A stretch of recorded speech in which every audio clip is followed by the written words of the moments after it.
welcome back to this channel. In this video I'll be showing you guys how you can change the colors of like the fireworks on the stock videos. So if you go to like library here, you'll find these like fireworks videos. And for instance, I want to change the color of this one, like the fireworks.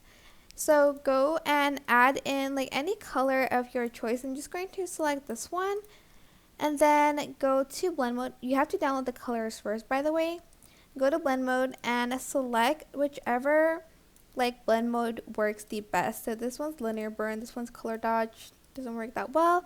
As you can see, color burn works the best for this particular video in color because it shows the pink. If I chose the linear one, it was too red. And this one's like pink.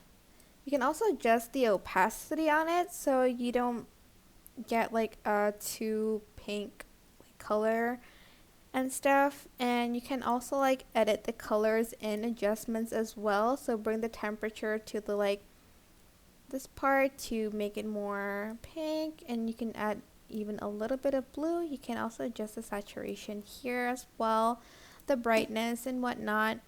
And that is basically it. Really super simple. I hope this tutorial was helpful for you guys. Don't forget to like, comment, share, and also subscribe to this channel if you haven't done that already. If you have any questions, just leave it in the comments section down below, and I'll try my best to answer them all for you guys. And if you found this video helpful, please click the thanks button above the description box down below. Thank you so much for watching. Bye!